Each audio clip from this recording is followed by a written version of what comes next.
your opening remarks. Hi everyone. I just wanted to, before we start, I just wanted to say two things. First, I want to wish the U.S. sled team luck tonight. They're playing Canada just up in Saugus here. And I just want to acknowledge my college coach, Coach Parker, that's here for our practice.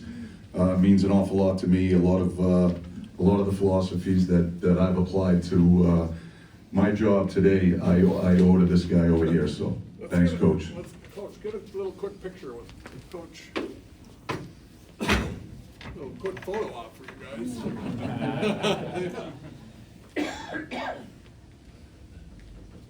He'll do it more than Thanks a lot for that, Mike. We have mic holders both sides of the room. Please raise your hand and wait for the microphone. Who'd like to start? Nope. Left side standing. Coach, any update on Quinn Hughes and whether he's on his way? My understanding is that Quinn is not on his way right now. I know Billy Guerin and the managers are working through that. Right side, third row. Mike, the Canada-U.S. rivalry's always been heated. I think that's fair to say. But this one seems to have a little more bite into it. I'm wondering how much you think what's happening off the ice is impacting the players on the ice, politically, anthem stuff.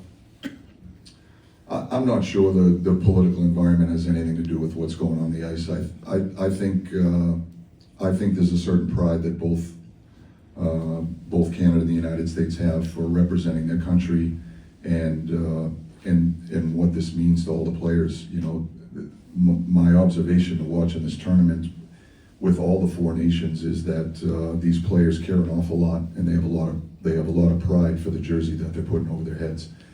And my feeling from being around this American team is that this group has an awful lot of pride for being an American first and foremost, but also being part of American hockey, which has, in our estimation, has developed and grown exponentially over their lifetime. And these guys that represent that, these are our very best, and I think they feel a certain responsibility to put their best game on the ice. These players are invested, and I think because of that, you're seeing the emotionally charged games that you're seeing out there. Left side, second row. Like, do you anticipate Brady Tkachuk playing tomorrow night? And also your thoughts on the injuries kind of piling up at an inopportune time? Yeah, I would anticipate Brady going to play. He wasn't feeling well today, that's why he didn't practice. From an injury standpoint, right now, the only one that's out is Charlie McAvoy. Standing on the right. Mike, John Cooper mentioned puck management as being the biggest thing they need to improve upon in this championship game for Saturday's matchup. Are the things that you see the need for improvement, and how do you counterbalance them trying to manage and dictate more of the puck?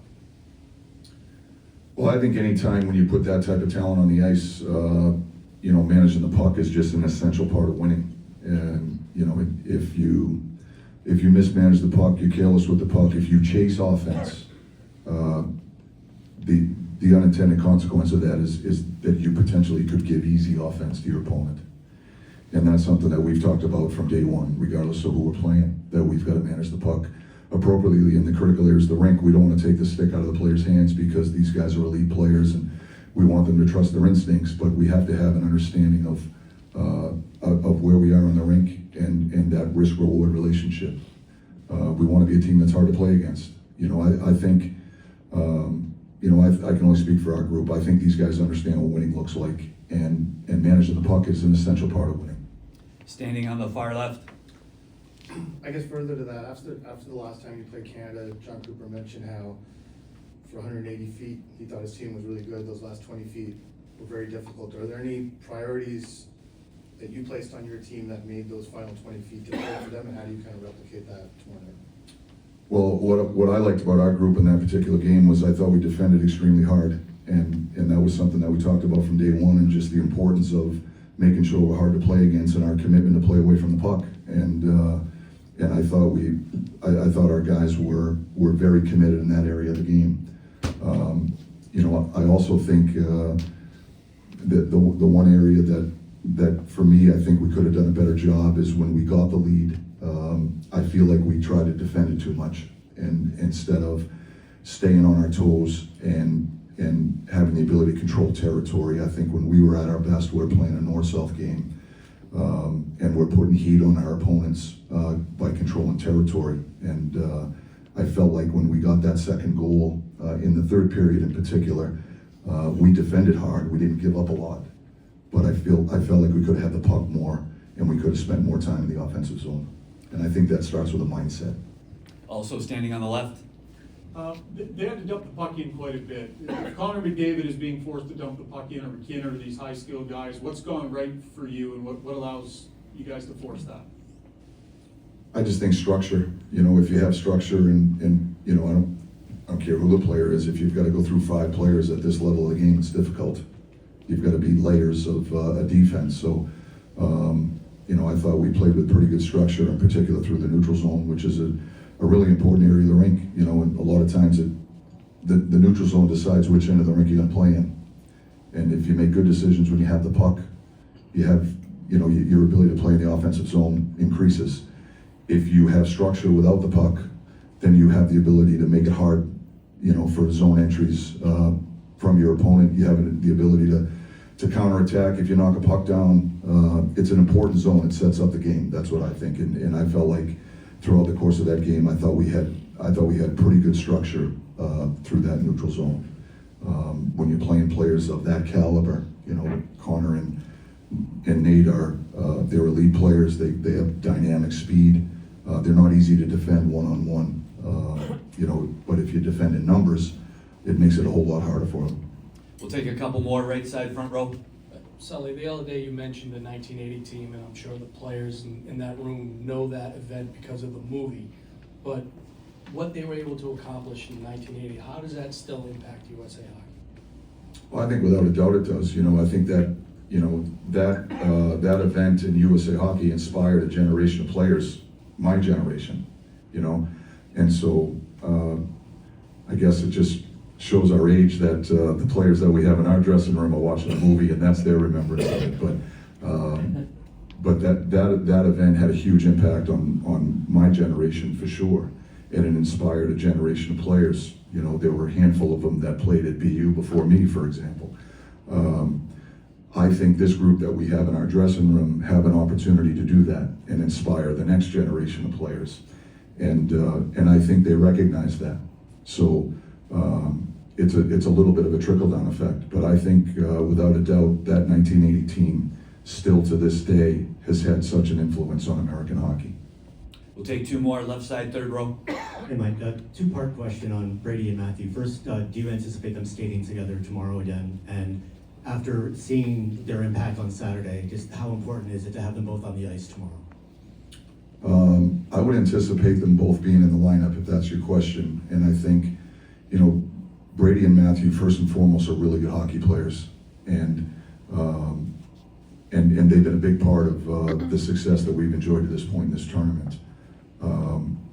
I also think they have the ability, through their personality, you know, to give our team a whole lot of confidence and swagger.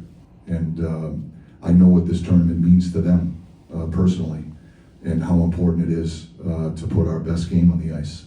So I know they're excited to play. They're excited for this opportunity. It's an unbelievable opportunity. You know, this is as good as it gets with respect to best on best. And I think, as I've said all along here, I think there's a mutual respect on both sides for how talented the teams are.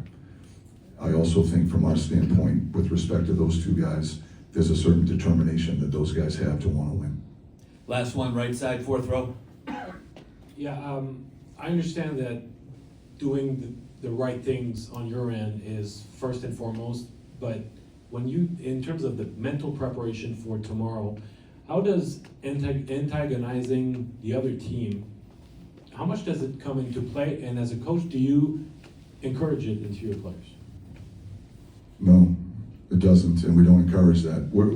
I'm not even sure what your question is. I'll try to answer it for you. We're concerned about our team. We're focused on our team, and we're going to pay attention to our team. And we're going to try to dictate the terms as best we can and set our team up for success. That's how we approach it. So this is an unbelievable opportunity that we have, and that's how we look at it. As far as all that other stuff, I don't pay much attention to it, quite honestly. So I'm not even sure what you're talking about. But having said that, I can tell you where our mindset is and the conversations that we have with our group.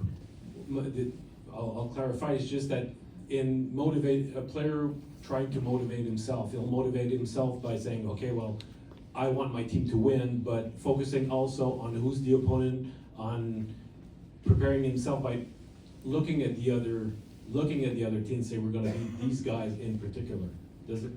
There's a lot of familiarity on both sides. These guys play with and against each other all year long and have for a number of years. So I don't think there's any secrets out there. In my mind, there's two really good teams that are gonna compete extremely hard and do everything they can to win. How good is that for hockey? It's an unbelievable celebration of hockey. The pace of play will be as fast-paced as what you saw in the first game. Both teams will be emotionally invested. There'll be physicality to the game. For me, it's everything that's good about hockey. I just think it's a great celebration of hockey. Both of these teams are really good. Thanks, Mike.